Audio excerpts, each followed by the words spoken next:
Ketegangan di Timur Tengah kembali bergerak menuju titik yang membuat dunia menahan napas.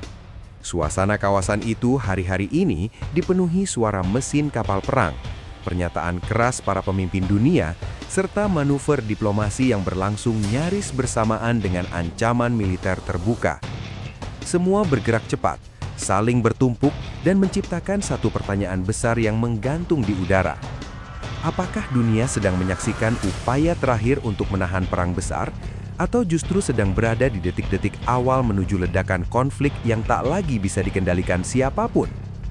Dalam situasi seperti ini, setiap pergerakan kecil memiliki makna besar. Setiap pertemuan, setiap pernyataan, bahkan setiap diam dibaca sebagai sinyal. Ketika banyak pihak sibuk mempersiapkan kekuatan militer, sebuah langkah tak terduga justru datang dari Doha. Tanpa banyak sorotan media, Perdana Menteri sekaligus Menteri Luar Negeri Qatar terbang ke Teheran. Lawatan ini berlangsung nyaris senyap, namun syarat pesan. Di tengah suhu politik yang mendidih, perjalanan tersebut bukan sekedar kunjungan diplomatik biasa, melainkan sebuah misi darurat untuk membahas deeskalasi dan mencegah konflik meluas. Qatar bukan pemain sembarangan dalam peta geopolitik Timur Tengah. Negara kecil dengan kekayaan energi besar ini selama bertahun-tahun memainkan peran unik sebagai jembatan antara Barat dan berbagai kekuatan regional yang kerap berseberangan. Ketika komunikasi langsung antara pihak-pihak yang berseteru menjadi sulit, Doha seringkali hadir sebagai perantara. Kunjungan ke Teheran kali ini kembali menegaskan peran tersebut. Di saat banyak negara memilih meningkatkan tekanan dan ancaman, Qatar justru melangkah ke pusat ketegangan dengan membawa pesan dialog. Di Teheran, pertemuan itu berlangsung dengan tokoh-tokoh paling berpengaruh dalam arsitektur keamanan Iran. Salah satu nama yang mencuat adalah Ali Larijani, figur yang dikenal luas sebagai otak strategis Iran dalam menghadapi tekanan eksternal. Dalam sistem politik Iran, Larijani bukan sekedar pejabat. Ia adalah penjaga nalar strategis negara, seseorang yang biasanya tampil ketika ancaman militer mulai terasa nyata. Kehadirannya menjadi penanda bahwa yang dibicarakan bukan isu kecil, melainkan skenario terburuk yang berpotensi menyeret seluruh kawasan ke dalam pusaran perang terbuka. Waktu pertemuan ini juga bukan kebetulan. Hanya berselang sehari sebelumnya, panggung geopolitik global kembali bergerak ketika Presiden Rusia Vladimir Putin menerima pejabat keamanan nasional Iran di Moskow. Pertemuan tersebut dikonfirmasi langsung oleh Kremlin dan segera memicu spekulasi luas. Rusia memiliki kepentingan besar di Timur Tengah. Stabilitas kawasan berkaitan langsung dengan kepentingan energi, pengaruh geopolitik, dan posisi Moskow dalam menantang dominasi Amerika Serikat di panggung global.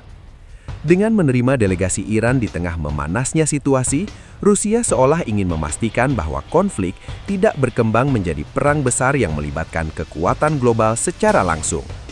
Bagi Teheran, Moskow bukan sekedar mitra diplomatik. Rusia adalah penyeimbang strategis, terutama ketika tekanan dari Washington dan Tel Aviv semakin menguat. Iran sendiri menegaskan bahwa rangkaian pertemuan tingkat tinggi ini memiliki satu tujuan utama, yaitu mencegah risiko keamanan yang terus membesar dan berpotensi menyebar ke seluruh Timur Tengah.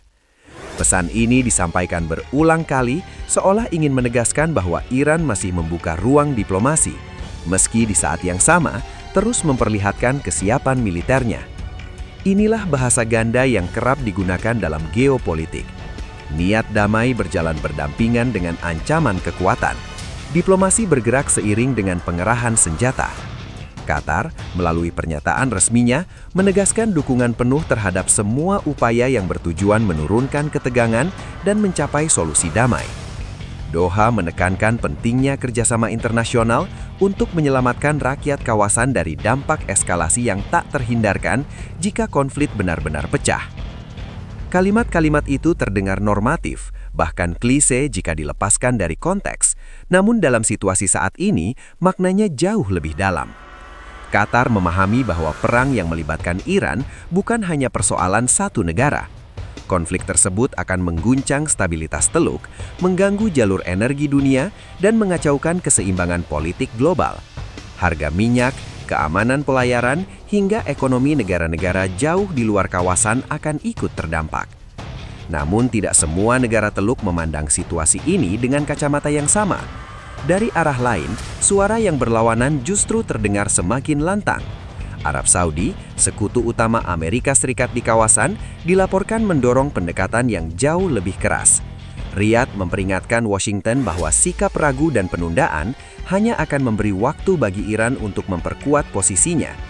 Dalam pertemuan tertutup tingkat tinggi, Menteri Pertahanan Saudi menyampaikan pesan tegas bahwa serangan preemptif dianggap sebagai opsi yang lebih aman dibanding membiarkan Iran terus mengkonsolidasikan kekuatannya. Pesan ini mencerminkan betapa dalamnya jurang perbedaan pandangan antara negara-negara Teluk sendiri. Jika Qatar memilih jalur dialog untuk meredakan ketegangan, Saudi justru melihat kekuatan militer sebagai alat pencegahan utama. Perbedaan ini memperumit peta geopolitik kawasan yang sudah rumit sejak lama. Ketegangan semakin meningkat ketika laporan muncul bahwa Iran mengeluarkan peringatan langsung kepada sejumlah negara Teluk, termasuk Arab Saudi, Qatar, dan Uni Emirat Arab. Pesan Iran disampaikan secara lugas dan mengerikan. Jika Iran diserang terlebih dahulu, maka serangan balasan tidak akan terbatas. Targetnya mencakup bangkalan militer Amerika Serikat, kepentingan sekutu-sekutunya, hingga kedutaan besar di seluruh kawasan. Ini bukan ancaman simbolik, ini adalah peringatan strategis yang dirancang untuk menimbulkan efek gentar dan memaksa lawan berpikir dua kali sebelum menarik pelatuk. Di Washington, dinamika internal juga dikabarkan mengalami pergeseran signifikan. Jika sebelumnya perdebatan berfokus pada apakah serangan militer terhadap Iran diperlukan, kini fokusnya disebut-sebut hanya tinggal soal waktu dan skala. Media-media terkemuka melaporkan bahwa Amerika Serikat dan Israel semakin yakin bahwa aksi militer terhadap program nuklir Iran tak bisa dihindari. Keyakinan ini tumbuh seiring dengan anggapan bahwa diplomasi telah mencapai batasnya. Namun di tengah narasi eskalasi tersebut, muncul pernyataan mengejutkan dari Presiden Trump. Dalam pernyataan publiknya, Trump mengungkapkan bahwa pembicaraan langsung dengan perwakilan tingkat tinggi Iran sedang berlangsung. Seperti biasa, Trump menyampaikan pesan dengan gaya khasnya, penuh ambiguitas dan kontradiksi. Ia berbicara tentang pengerahan armada besar dan kapal-kapal kuat ke kawasan, namun di saat yang sama menegaskan harapannya agar Iran bersedia bernegosiasi dan mencapai kesepakatan yang dapat diterima semua pihak. Trump menekankan bahwa kesepakatan tanpa senjata nuklir adalah jalan terbaik, meski ia sendiri mengaku ragu apakah Iran benar-benar akan menempuh jalan tersebut. Pernyataan ini mencerminkan dilema klasik Amerika Serikat dalam menghadapi Iran. Di satu sisi, Amerika Serikat menggunakan tekanan maksimum untuk memaksa Teheran ke meja perundingan. Di sisi lain, tekanan itu sendiri beresiko memicu eskalasi yang justru menutup peluang diplomasi. Di tengah ketegangan geopolitik yang semakin memuncak, rangkaian peristiwa di dalam Iran turut menambah suasana mencekam. Gempa berkecepatan 5,2 magnitudo mengguncang wilayah Asaluyah di Provinsi Bushehr, kawasan yang berada dekat dengan fasilitas energi strategis. Secara teknis, gempa ini tidak menimbulkan kerusakan besar, namun waktu kejadiannya memicu spekulasi luas di kalangan publik. Media sosial Iran dipenuhi teori yang mengaitkan gempa tersebut dengan uji coba misil dan aktivitas militer intensif. Video peluncuran rudal dan latihan pasukan Garda Revolusi Islam disandingkan dengan laporan seismik, menciptakan narasi bahwa tanah Iran sendiri bergetar akibat persiapan perang. Spekulasi ini semakin liar ketika sehari sebelumnya terjadi ledakan besar di sebuah gedung 8 lantai di kota pelabuhan Bandar Abbas. Ledakan tersebut menewaskan setidaknya 1 orang dan melukai belasan lainnya. Meski otoritas setempat menyebut kebocoran gas sebagai penyebab awal, publik yang sudah diliputi kecemasan sulit menerima penjelasan sederhana. Dalam atmosfer ketakutan dan rumor, setiap suara keras dan setiap getaran tanah diinterpretasikan sebagai pertanda sesuatu yang lebih besar dan lebih gelap. Para ahli seismologi berusaha menenangkan situasi dengan menjelaskan bahwa tidak ada bukti ilmiah yang mengaitkan uji coba misil dengan gempa tektonik. Namun penjelasan rasional seringkali kalah oleh persepsi publik ketika ketegangan politik mencapai puncaknya. Ketika bayang-bayang perang terasa sebegitu dekat, nalar kolektif mudah tergelincir ke dalam kecurigaan. Kecurigaan itu terus hidup dan setiap peristiwa baru seakan memperkuat rasa bahwa Iran berada dalam fase paling genting dalam beberapa dekade terakhir. Di tengah situasi ini, pemimpin tertinggi Iran, Ayatollah Khomeini, menyampaikan peringatan terkerasnya sejauh ini. Ia menegaskan bahwa setiap serangan militer Amerika Serikat terhadap Iran tidak akan berhenti pada satu titik, melainkan akan memicu perang regional berskala luas. Menurut Khomeini, bangkalan militer Amerika Serikat, sekutu-sekutunya serta jalur pelayaran strategis akan terseret dalam konflik. Ini bukan mejarah retorika emosional. Ini adalah doktrin pencegahan yang dirancang untuk membuat lawan berpikir dua kali sebelum mengambil keputusan fatal. Kata-kata itu disampaikan saat kapal perang Amerika Serikat dan armada pengawalnya bergerak di perairan sekitar Iran. Kehadiran militer itu menjadi simbol tekanan sekaligus peringatan. Bagi Washington, pengerahan armada adalah sinyal kesiapan dan tekad. Bagi Teheran, itu adalah bukti bahwa ancaman bukan lagi hipotetis. Dua kekuatan besar kini saling menatap di arena yang sempit, dengan ruang kesalahan yang semakin kecil.